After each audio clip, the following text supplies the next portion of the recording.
My name is Bro, Musa. when are we starting the show? Bro, we're starting now. Oh. My Tell name's... me when we start, like, proper filming. Like, We're filming right now, bro. really? Yeah. Which one is it? All three, bro. Is it all three of them? Yeah. You can look at that one, but they're not Oh. gonna see you because they're just gonna see me. Oh. My name is Musa Adnan. That's Zeeshan from Smile2Jannah. And here's what we have coming up today.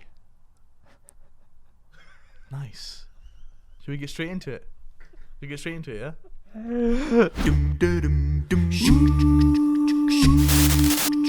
Damn it, Musa!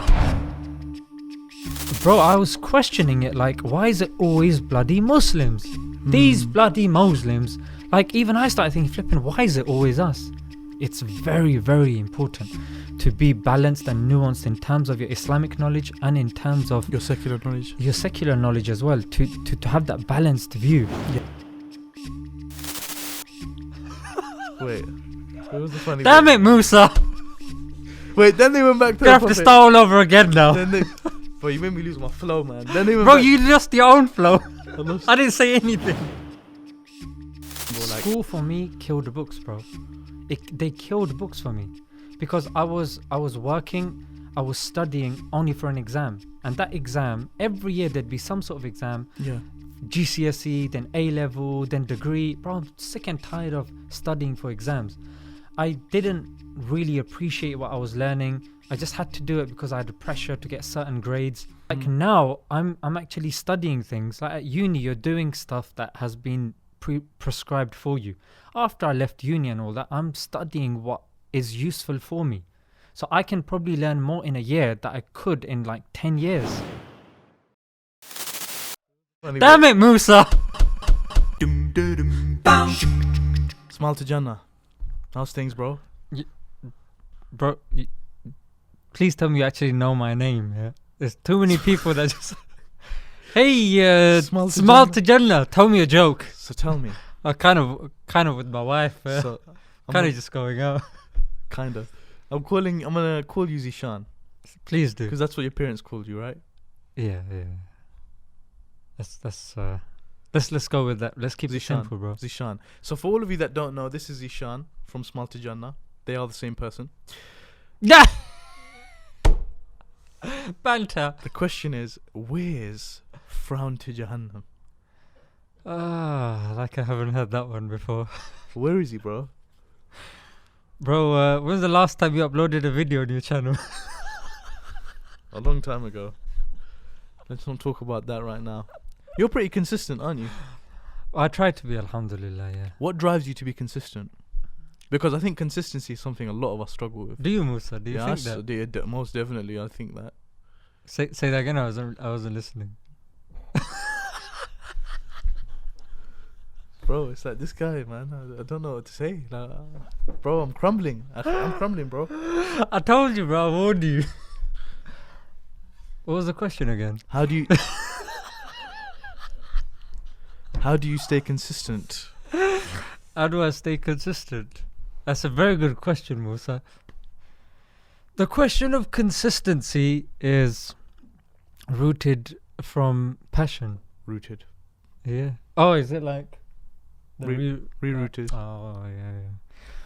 But I didn't mean to do that. When it comes to consistency, bro, it's just you have to believe in what you're doing. Yeah. If you believe in what you're doing, the passion will come. If the passion's there, then consistency will come. But sometimes you have passion, but you don't. I ain't finished, bro. I was gonna get deeper, mate. Let me get deeper, mate. Let me give you a deep-rooted answer. You know. Yeah. So, if you're passionate, that means no matter what you're doing throughout the week or whatnot, your mind is constantly on your kind of mode of dawah. That's how it is. I'm constantly looking for opportunities.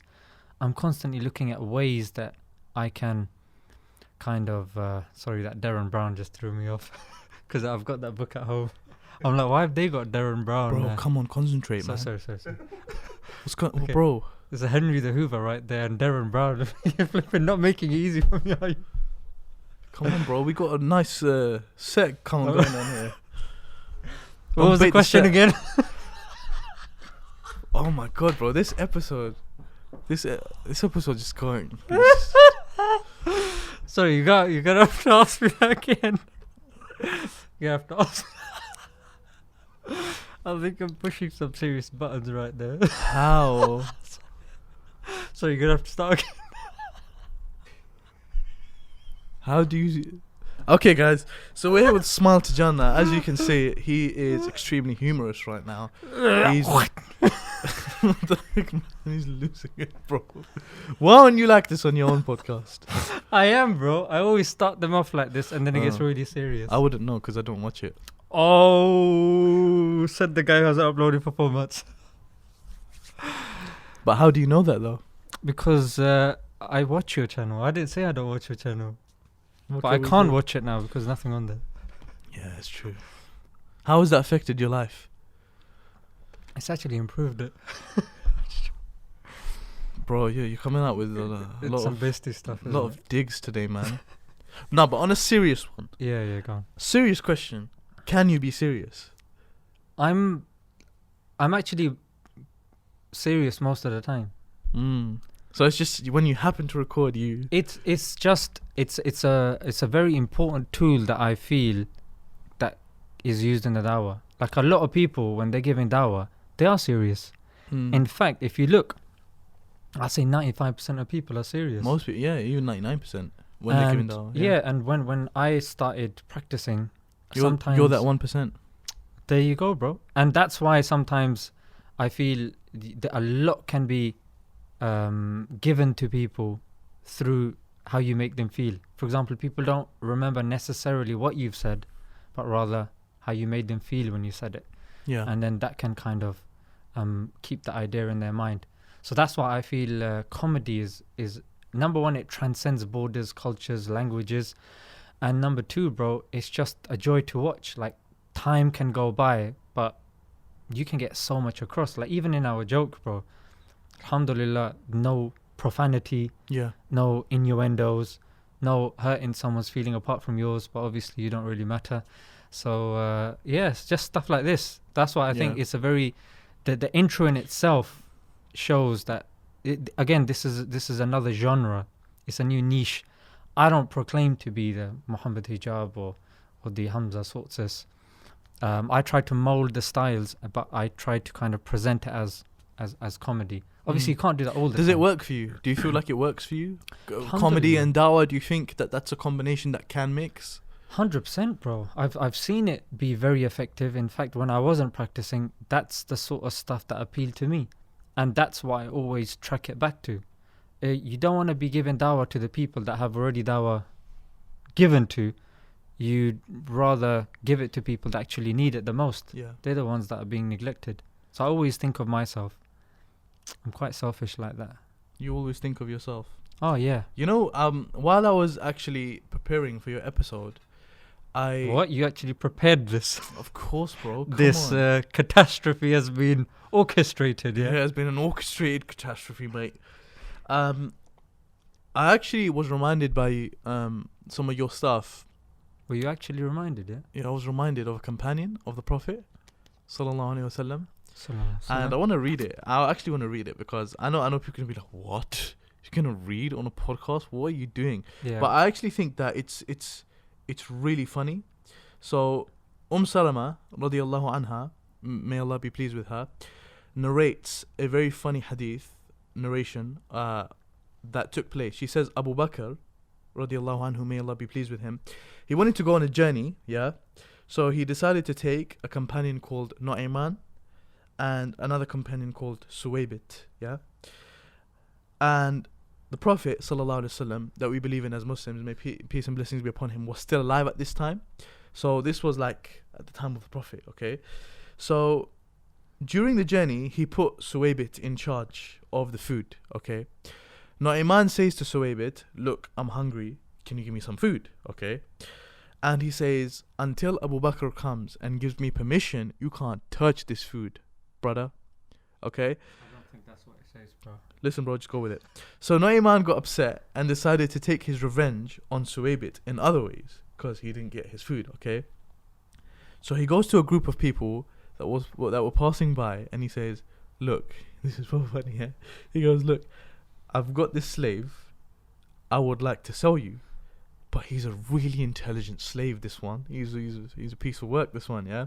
He's Arab, and he's going to insist that he's free whenever you take him. Okay? So do you want him or not? So basically, he's told them, there's a slave. If you come to him and try and take him, he's going to insist he's free, but he's actually not. He's my slave, yeah? And they said, yeah, sure, we'll take him. So he said, okay, I'll sell him to you for 10 dirhams. So he takes them to Suwaybit and he says, there he is. So they jump on Suwaybit and they start to capture him and lock him up. And Suwaybit says, I'm free. And they say, yeah, your master said you would say that. And Nu'ayman was just sitting there and watching and not saying a word. Abu Bakr comes back and he says he found Nu'ayman and the companions. And he said, what happened to Suwaybit? And they say, they told Abu Bakr what happened to him, etc. And what's funny here is that... Wait, what was the funny Damn bit? it, Musa! Wait, then they went back to You the have to Prophet. start all over again now. Then they... Bro, you made me lose my flow, man. Then they went Bro, back... you lost your own flow. I lost- I didn't say anything. Basically, let me just conclude the story, then we'll continue, yeah? Then they went back to the Prophet, sallallahu alaihi wasallam, and Damn they it, laughed- Musa! they laughed about it for an entire year. That's why you don't do things scripted. Okay. How did you find that story, bro? Story time. Yeah, mashallah. Obviously, there's a lot of narrations. That reminded me of you, like, because he had like a sense of humor. And I think one thing about the companions that a lot of people don't mention, bro, like, you know how everyone wants to be like the companions of the Prophet, peace be upon him. They're all like, yeah, we should be like this, that. If you're not being like them, people will speak to you and like, bro, why aren't you being like this? And you need to act a certain way. And I feel like sometimes when people try so hard, they lose their character. And I feel like the fact that the companions had their character is what made them so great. There's 124,000 companions. I mean, I thought you were going to say people- that's 124,000% true. well, it's true. People shunt themselves into a handful of companions that they've heard of. There's many that people haven't heard of. Yeah. Like, I'm sure they'd probably edit that out. Yeah, so that's probably... don't need to talk about it that much. Because come on, bro, it's 5 minutes and you didn't even reach an effective conclusion. The conclusion is, I was reminded of you. Bro, tell me you're editing that out, yeah? I'll leave you everything in. Oh, my... Bro, there's no editing, it's a podcast. Come on, bro, how are you going to do that? Bro, I edit my podcast, Declassified. That's why it's not real. It's on Spotify, iTunes, and SoundCloud, bro. That's why it's not a real podcast, man. Nice plug. I'm joking. That's a nice plug, though. Okay, so you've spoken about da'wah, comedy. Another topic I wanted to talk about with you on today's podcast, because I've spoken about it with you Damn it, Musa. on a podcast, yeah? Reading. Where's the question? Reading. That's a word, bro. It's not a question. So you read a lot, right? I try to, yeah. But I don't read in the traditional sense of the word. Do you feel like it's important to read? Just ignored what I said and just went on about your script, bro. Let me answer your question. You said, do I like to read? I do, but not in the traditional sense of the word. For example, I find it difficult to read. Yeah. And I can't complete entire books. Yeah. I do that as well. Like, you read half of it and then you're like, yeah.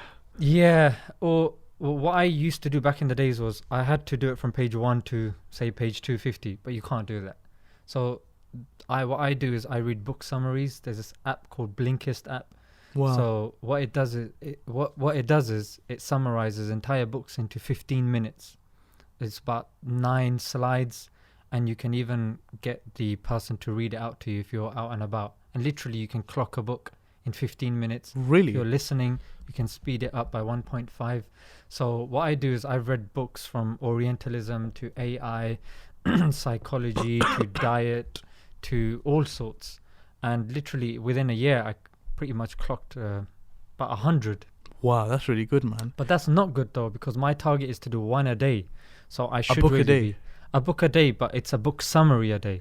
So I could probably clock about 364 in a year. So that's going to be my target for this year. What about The actual book. It's 365 days in the year, bro. No, one day I got to take off, bro. I mean, calm down, man. Wait. So you're Yeah. gonna read books every single day? Yeah, And you said 364. yeah. So what day are you taking off? Sunday, bro. The last Sunday. What, just one Sunday? It's I got to chill out, bro. It's the end of the year. I got to celebrate, isn't it, Are you sure it's not Christmas? bro? Astaghfirullah. It's the last day, is it? You got to take the wife out on New Year's Eve. Bro, and that's that, isn't it? very interesting. You take out one day. Yeah. One Sunday. Yeah. If you said every Sunday, that would make more sense. But No. okay, anyway. One day, bro. So, you're a big advocate of... Damn it, Musa.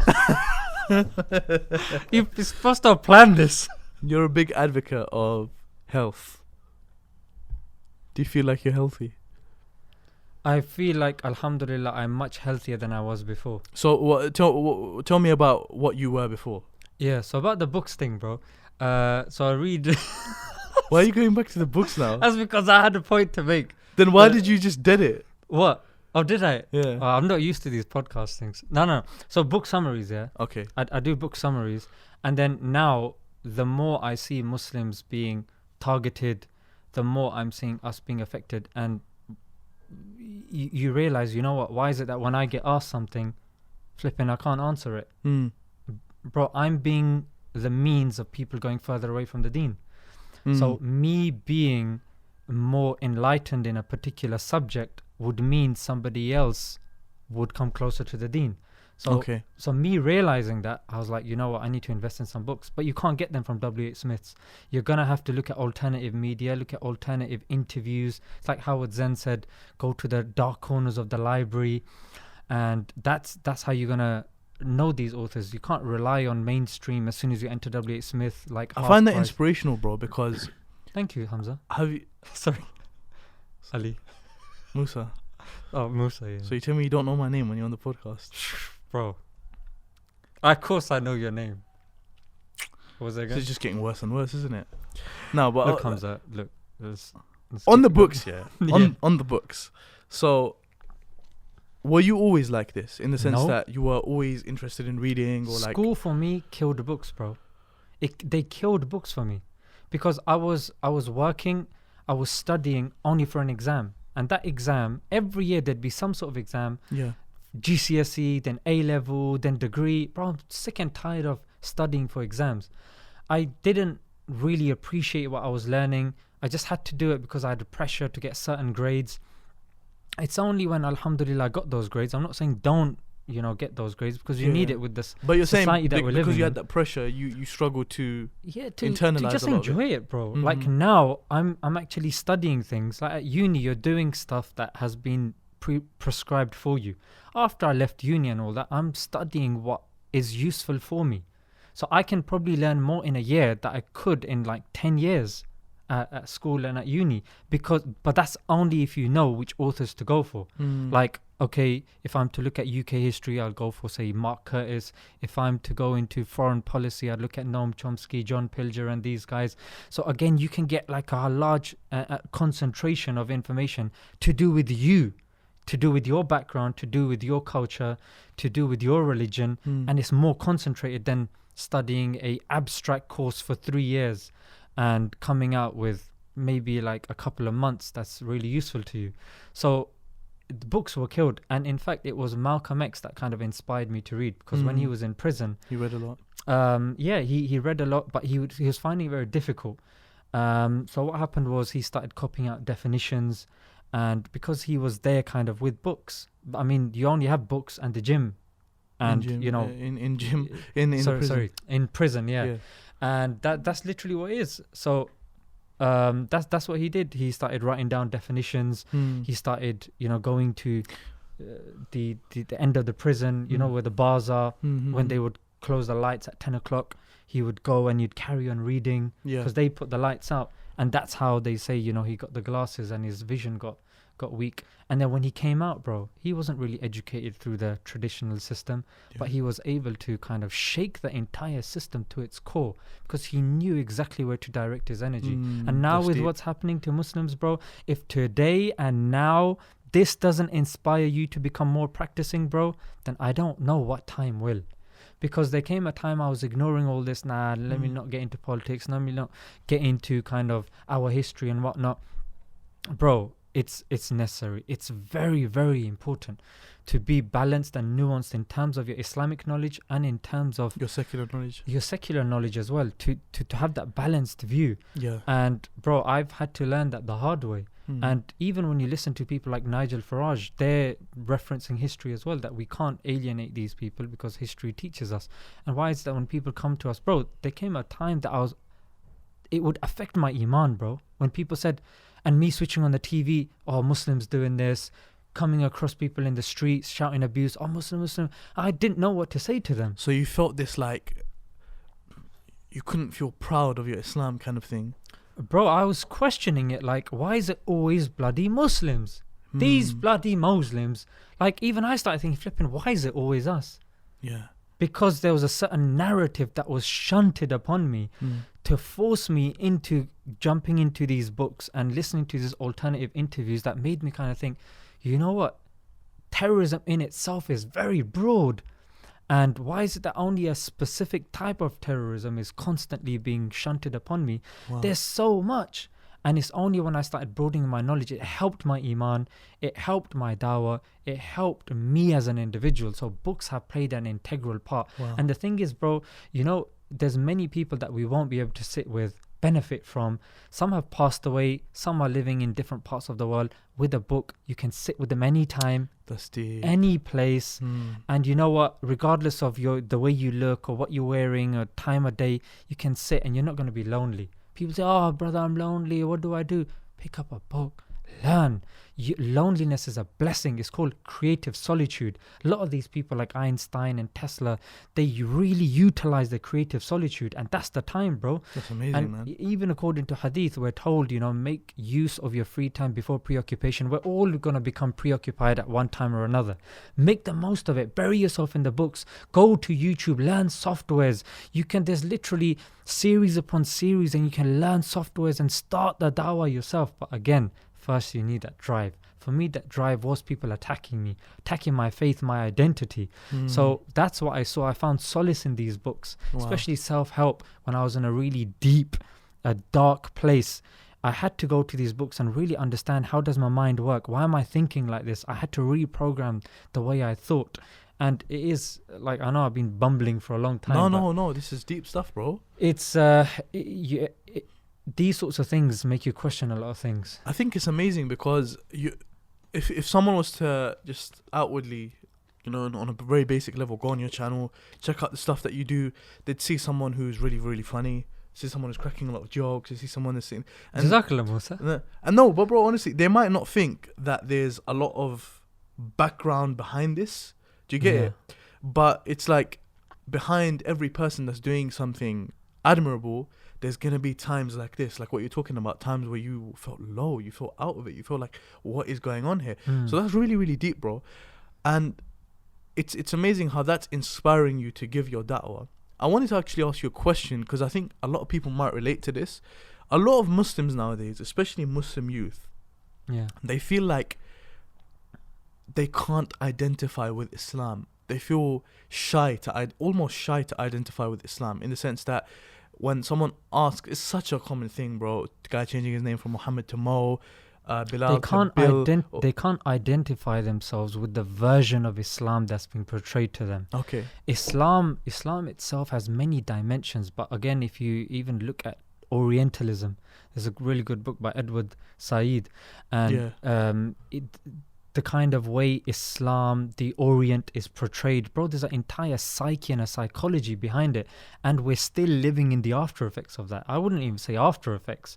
After effects insinuates that something is no more. But if you actually look into it, bro, these things go very deep rooted.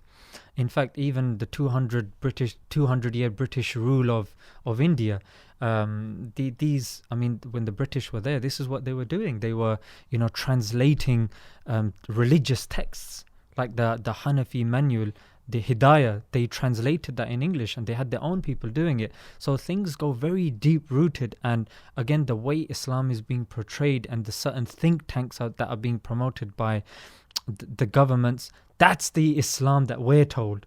The Islam that's there from the Quran and the Sunnah as interpreted by the Salaf, that is becoming very dilute. In fact, even if you look in dawah, for example, I used to see, how comes Abu Bakr, Umar, their beards come to their chests, and when they're crying, your hair accounts, and, their attire is different, and their way of life is different. But when I see people on YouTube or whatnot, they look very different, but they're telling me about Islam.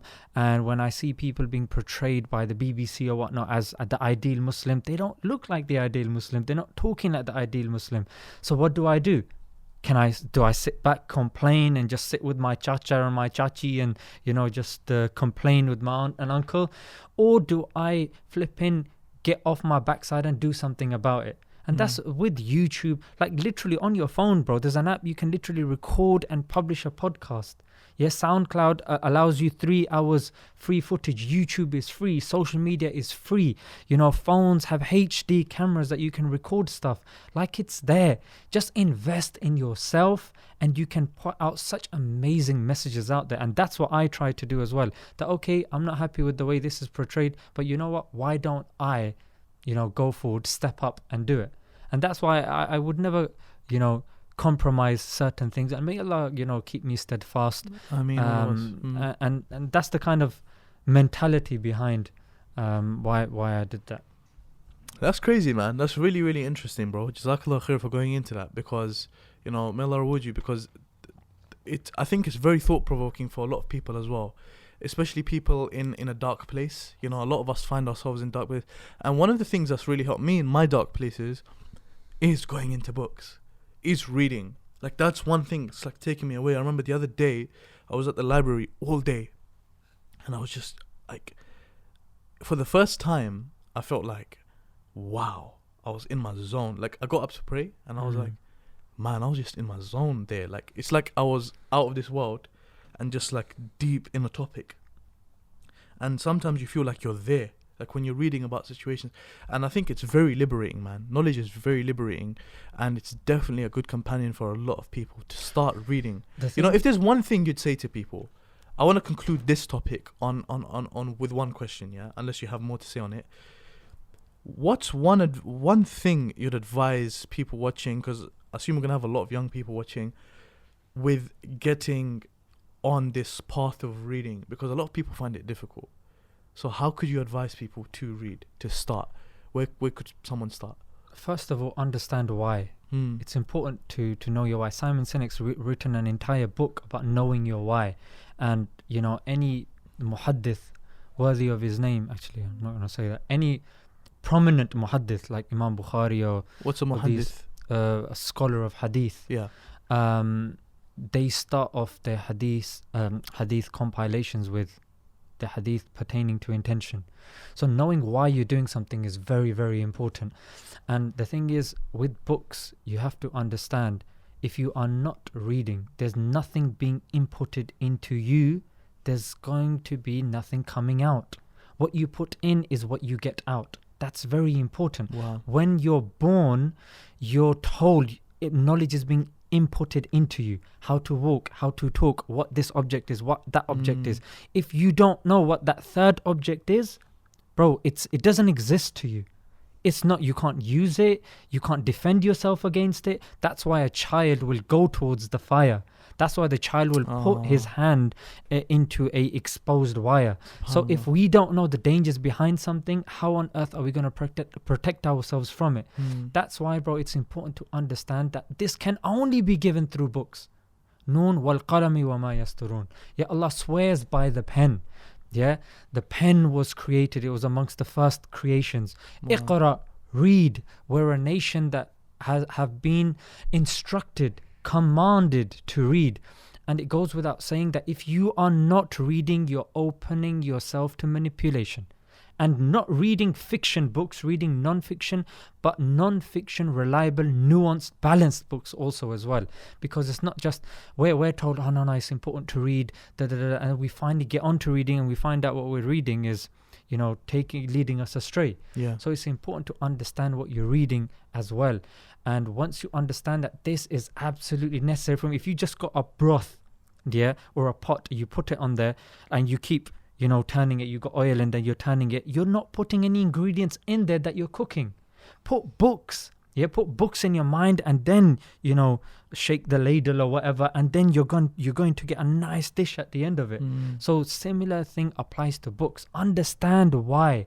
Once you know that it's absolutely necessary to have this, be articulate in when you talk. Know where you're talking from, and know your references. Be taken seriously. Muslims in the past were polymaths. Yeah, Ibn Sina, all these guys, they were polymaths. Today you got one Muslim, I just know engineering blood. I'm a chef blood. Yeah, be a chef, be an engineer, be a plumber, be flipping everything, bro. Master, jack of all trades, master of none. This is from our history. But yet, we have a very closed view of life. Bro, there are human beings that have literally revolutionized the world. Individuals, the potential that we harbor is great, but it's very important for the powers that be to tell us, no, you can't do that much, no, you have to do this, you have to go through. The systems have been put in place when you can literally break out these systems. The systems are meant to support you, not restrict you. But anyway, bro, that's deep, man. You went really deep there. I think if someone hears this and doesn't think to start reading, at least it's gonna be I think they really need to think about what they're doing and stuff like that. Any book recommendations to start? What's the first book you'd recommend someone read? To start, I would suggest ask yourself what your hobby is. What do you like doing? Go and pick a book that you like. Yeah, that will get the ball rolling. Firstly, when you see these world's strongest men pulling the lorry, at the start it's very difficult. So at the start, to get the ball rolling, you're gonna have to train your mind to sit there in silence. We're not used to, because of constant use of oh, can you do this? Oh, I need to go to work, I need to come back now. We're living in a very fast-paced world, so to silence the mind and to sit down for 20 minutes is hard. It's not easy, definitely. And if I recommend something, it's not gonna work out. So it has to be something that you find passionate, tailored. Yeah, and you go to the shop yourself. Yeah, go to the library. Yeah, spend a good 15-20 minutes. Find a book that you're interested in. Oh, what was that? Showing a bit of love, bro. Oh, Jazakallah. Midway through the podcast. Bro, I wanted to... Speaking of love, you recently got married. That was so... This is me showing love, brother. That brings me to my next point. Damn it, Musa. Go on, bro. Speaking of getting married, go on. How long ago did you get married? Alhamdulillah, it's been about a year now. Really? Yeah. Wow, to me it seemed like a couple of months, man. Yeah. The nikah happened about a year ago. MashaAllah. But my wife moved in about half a year ago. How's that been? How has your life changed since before being married and after? I don't know. This might be one of the things you guys might have to edit out, but me not being married. Don't worry, bro. Me not being married was one of the things that facilitated my dark place. Not being married was very hard, bro. I would say it's one of the hardest things I've ever had to go through in my entire life. Wow. Why? Because a lot of people, they want to get married, but why are you describing yours as some really? It was just difficult finding the right partner, and that whole process of finding someone, and you think, oh no, he knows someone, but the thing is, when you're on the dawah scene, you have to be very careful. You can't respond to certain messages in a certain way for fear of it being screenshotted and exposed, and you don't want it to be a stain on your dawah. And also when you go to local imams or whatnot, naturally people that go to them are people that either divorcees or people that are finding it difficult. So you go to people, but you don't really get much support, and that's what I found, bro. It was very difficult, and when you reach a certain age and you've kept yourself chaste, it's very difficult, bro. It comes. Who's chasing you? Huh? Who's chasing you? So you keep yourself chaste. And, you try to follow the sunnah as much as possible, and it becomes very difficult, bro. And it affects you. It affects you physically. It affects you mentally. It's very difficult. And how long did that dark period for you last? Bro, I don't know, a couple of years, bro. When it was really bad. Like Wow. it even affected my Islam. Like I had to question certain ideas. Like I was making du'as, I was praying. Wow, man. Then I was like, why isn't it working? Why on earth is it not working? Yeah, like what's the nature of dua? What's the point? I would challenge scholars. They tell me, oh, you just dua and patience. I was like, now you have to, I'm sorry, you have to define what patience means now. It's not enough for you to tell me just be patient. Define to me what patience is. Yeah, I'm sick and tired of these abstract words that are just kind of plonked out there now. I need to know practically how it's done. What do I do? What do I do? What does it mean?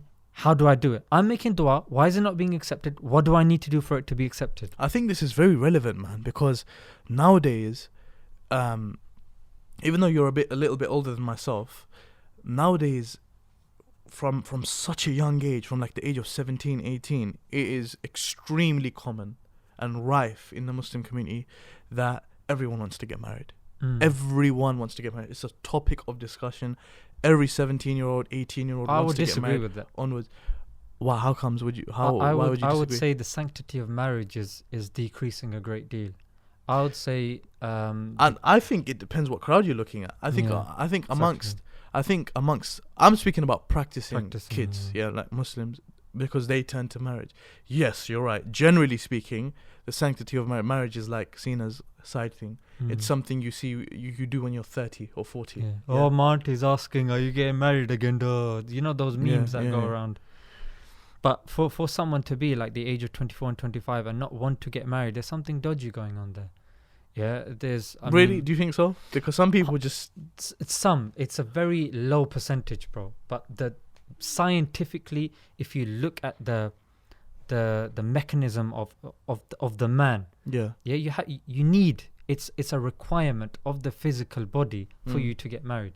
For you to say otherwise, something, maybe something dodgy is going on, or just your mind is preoccupied by something else or whatnot. Obviously, I'm trying to assume the best, but let's be practical here, yeah?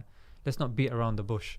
So those people that say, oh, yeah, still looking for someone, I'm not ready to get married.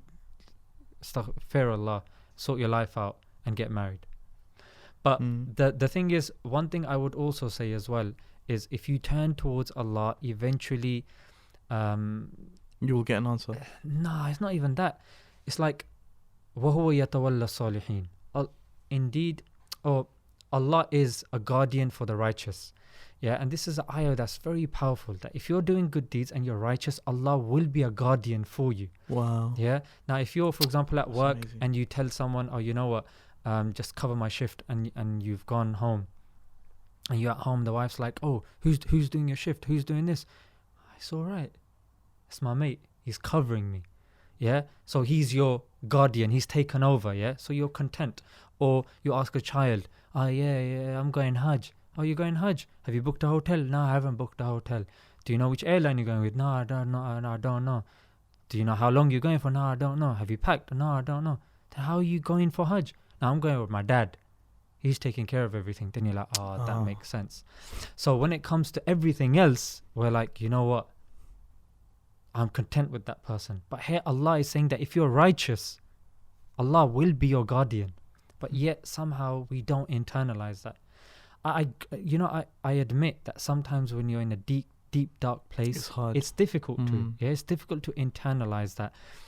It's difficult for you to really understand. But if you are and you get through that, you will realize when you look back that what happened during that time was actually really useful for your growth. And I use this word growth, yeah, because when I look back and the self-help books and the psychology and all these books that I looked at, they were very helpful, and they are very helpful in my marriage now. Yeah. And again, it links back to the name of the podcast, ReRooted, because one of the brilliant analogies is a seed. Yeah. A seed is planted in the soil, and literally it has to thrive through, I have to use my words carefully, manure. You know what word I'm thinking of, yeah? It literally grows in manure. Yeah. Poo-poo. Yeah, that's a polite word. It literally grows through that, bro. It's garbage, gunk. You got twigs. So did you grow through that? Bro, but no one knows you're there, though. No one knows what you're going through. It's a dark place. There's no light there. There's no one else there. But you have to fight through that. You have to push through the soil and the gunk. And it's only when you come out in the light and you start flowering, that's when people are like, oh, wow, that's amazing. But they don't see and they take the fruit. They don't and see they the eat dark it. side. But they don't realize your key integral journey from the ground. Yeah, in the ground. Because had you died in the ground, you'd be a nobody. But it's only because you came out. That's when you even came into the vision of the other people. But the sad reality is a lot of us, we wither away and we die. Yeah. And that's why it was very important, that dark time facility. And that's why Umar radiallahu anh is a saying that's attributed to him. Sometimes people with the worst pasts make the best futures. Yeah. And sometimes I definitely look back and I learned a lot through that dark period because it helped kind of rationalize, organize a lot of these beliefs. It's like hope. And I think what you're saying, bro, is really hopeful. It's giving hope to all of those young Muslims going through the kind of stuff that you're talking about. Because it's not just you, akhi.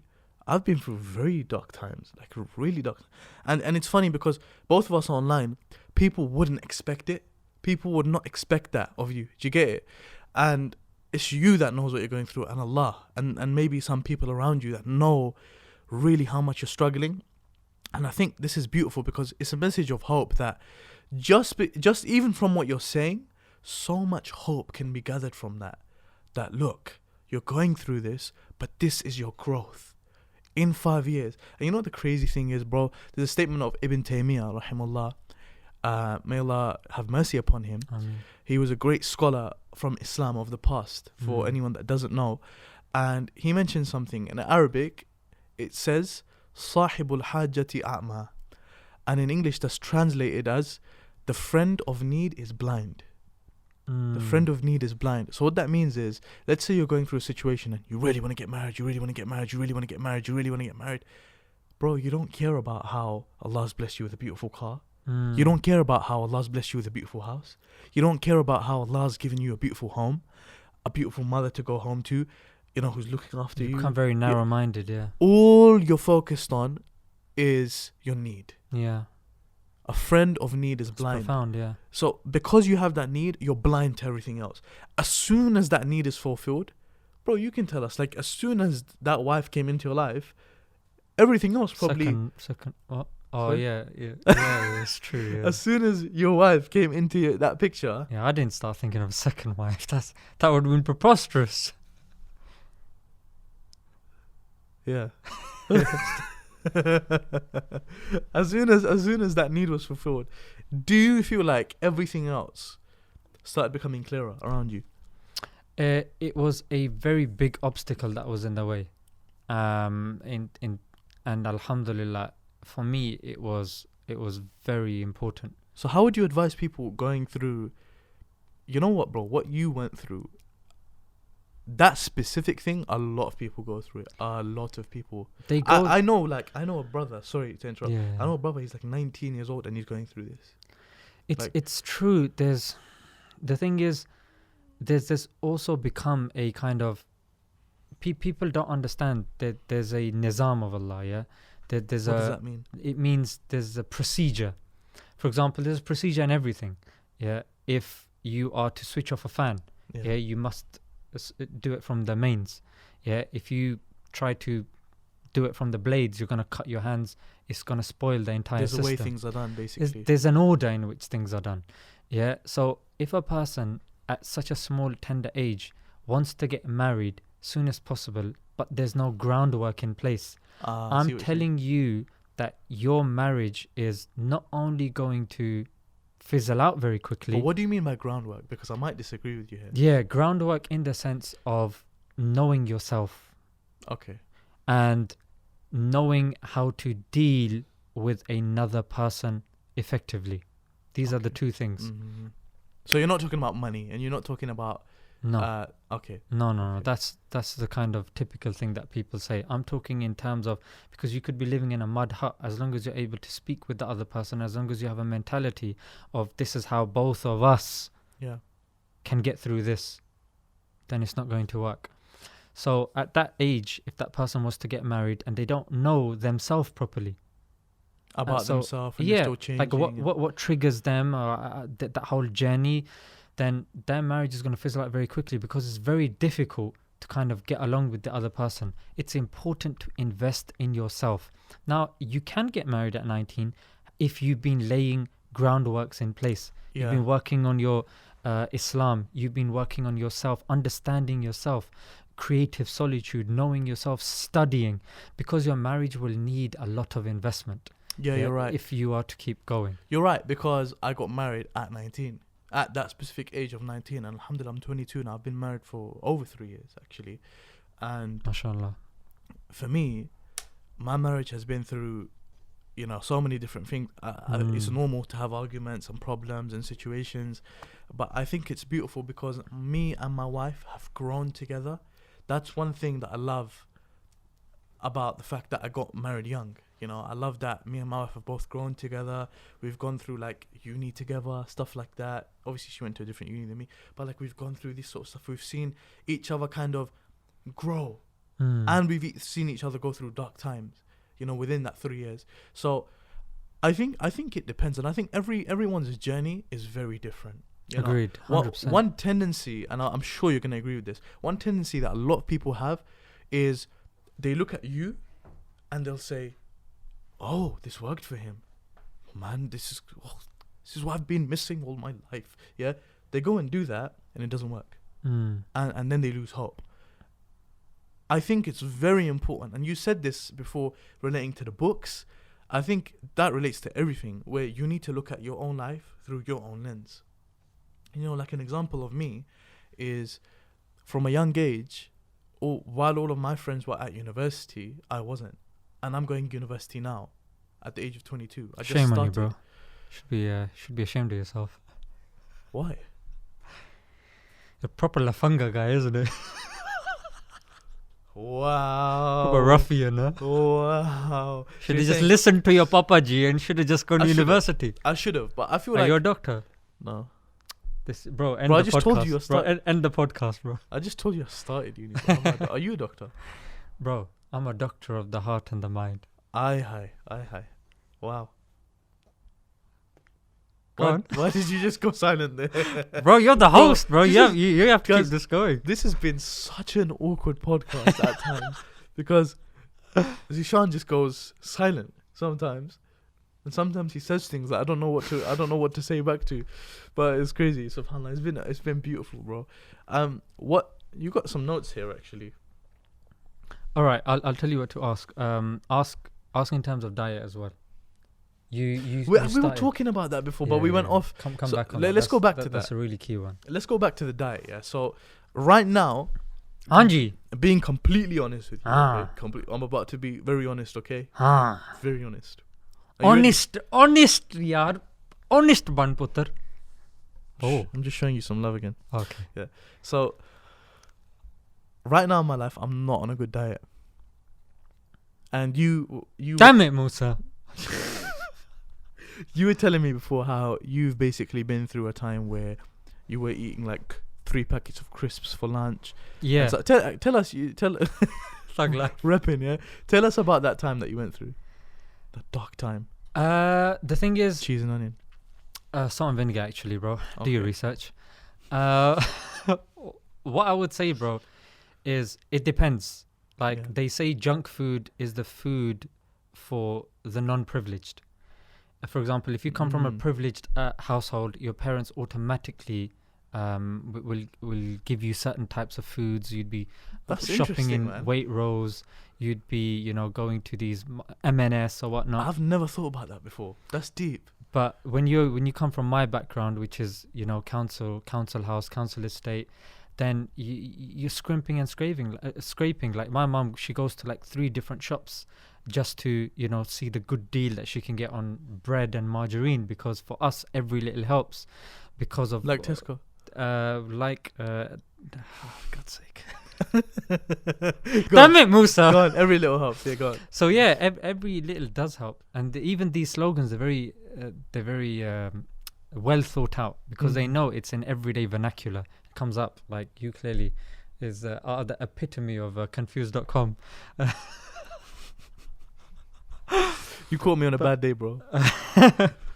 But one thing I would say is, if you come from that estate, your mother will think about it, bro. Why on earth would your mum buy a £1.80 organic milk, which is smaller compared to £1 pasteurized milk from Iceland? Bro, that's cheap, man. Akhi, you're talking You know what I about, mean? bro. Now, 2019, things have become more widespread in terms of the whole healthy eating stuff. Bro, when I was growing up, and I'm sure when you were growing up as well, organic was nowhere to be seen, Yeah. kind of thing. It was like you'd have organic, but it's extremely expensive. Like you're talking maybe £5 for a bottle of milk. Do you get it? True. Now it's even more accessible, but still, it's only a certain type of people that can afford it. But as you were saying, well, I mean, I'll come in on it later. Yeah. I definitely agree that if you come from a certain background, so funny. What? Just heard your stomach go. Did you? I didn't even hear that. It's the second time it Bro, happened. sometimes my He's stomach, that proper intro. Musa, feed me. bro. Sometimes my stomach talks to me. Yeah.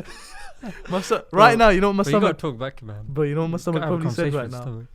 My stomach said, Zeeshan, he's talking about some amazing food. Why are you depriving us? Anyway, go on. Bro, that's exactly it. That when you come from a certain background, your mother, and even you, What you say about my mama? I'm joking. Guys. I was gonna say something, but I'd rather not. Civil is iERA podcast. Yeah, bro. We'll save this For your one. Yeah. The Jahil talk for my one. So again, it's a lifestyle. It bases it's if you're given a certain amount, if your parents are given a certain amount by the state, you can't afford to spend so much on food. £3 on milk is ridiculous. Yeah, you just can't do that. So that's number one. Okay. Yeah. So that's why I was not eating healthy, because we were just, alhamdulillah, just getting by, just having enough money to flip and survive. You know what I mean? Mm-hmm. So after that, that's literally it. You're working and you're told, oh, it's all about work. It's all about da. So now you're told education and work. Okay, so you're going. So emphasis in our culture, even amongst the scholars, it wasn't upon food. So that was the second reason where I'd be able to have 3 packets of crisps, and it was okay. Yeah, because it's got a little sunflower oil in the corner, so it must be healthy. But it's only when you start realizing that, you know what, we're so cautious about what we put on top of our body.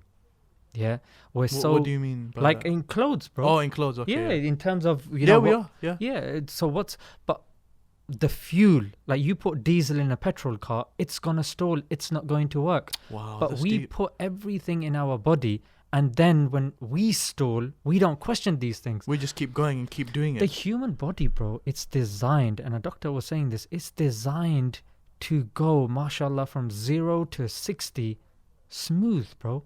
But we think it's natural for us to fall ill after every couple of weeks or like once a month. That's not normal. You're not supposed to fall ill that often. But the thing is, why? Question is, why? There was a doctor who was saying that if you have 1 teaspoon of sugar, it can suppress your immune system for 3 hours. Another research that was done by Deakin University, they linked bad food diet to depression. They said that, so this was Deakin University in 2017. Subhanallah.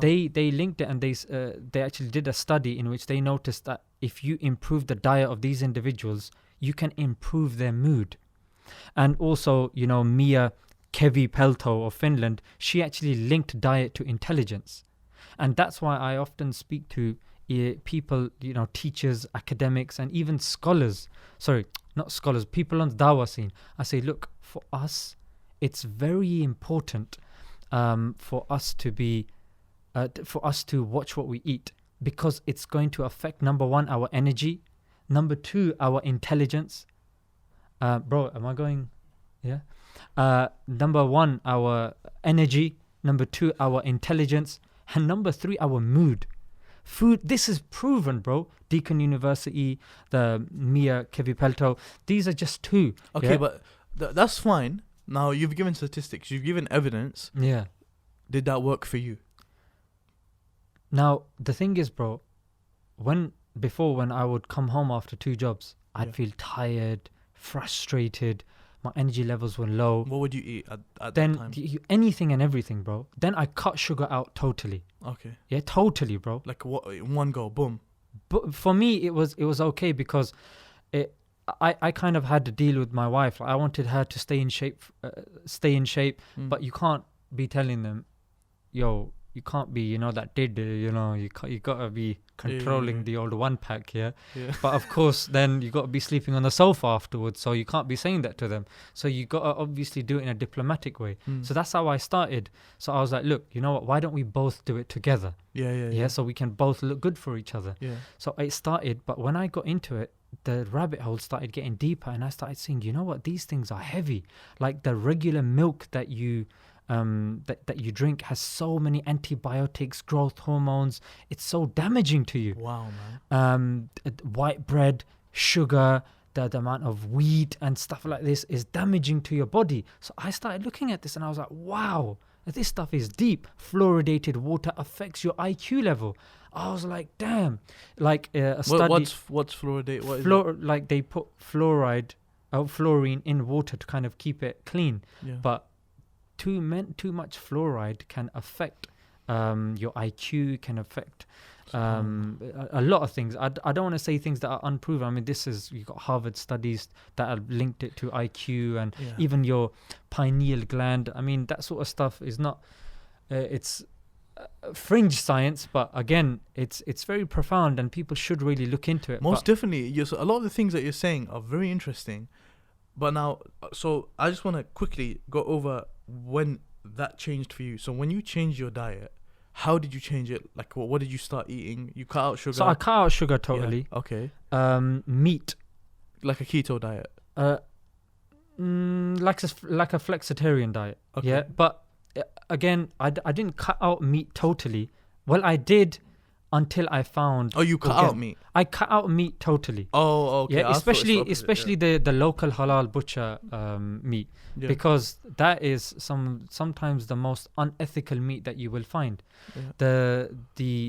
The kind of animals, the way they're treated, astaghfirullah, hawla wa la quwwata illa billah. It's not tahir meat. We talk about halal, but we don't talk about tahir meat. That's what I wanted to bring it back to. Yeah, and you know what? It's important that the animal has been respected, has been treated organically, and it itself has a good diet. Because when you now consume it, bro, that then turns into blood. Well, it turns into energy, goes into your blood, it goes around your body, bro. You start thinking what you're eating.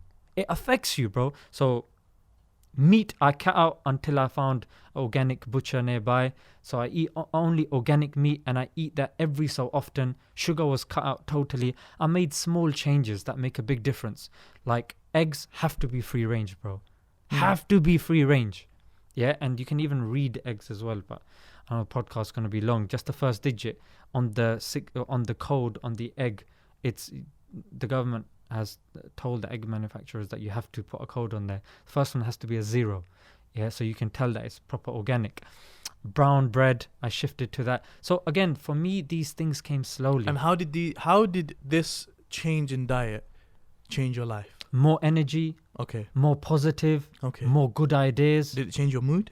It changed my mood. SubhanAllah. My intelligence. People were saying I was more on the ball. I could remember things. Wow. More ideas in dawah. I felt like, because this is the fuel, bro. And if you're eating ethical, moral food, and it's good food, it will affect your mind power, your cognitive abilities. That's really deep, man. It will, bro. And the thing is, if you're giving dawah, you need to be on full point. Yeah. All cylinders firing. If you're poisoning your body, bro, eventually you're gonna end up in hospital. It's gonna put a strain on your marriage because you're gonna have regular trips to the doctors, to the hospital. Your wife's gonna have complications because you've got so many diseases coming. And I've seen people and their relationships have been strained Why? Because the wife is constantly back and forth from the hospital. It affects the kids. Everyone's going there, and they're like a household name in the hospital. And on that, I'd like to conclude this segment of the podcast, this part of the podcast where we discussed about food. One of my good friends, his name is Abdul Hakim, Sunnah Remedies. One of the things that he mentioned is, he said something really deep, man. He said, when you eat, you're either fueling yourself or killing yourself. You're either like making yourself better or you're making yourself worse, basically.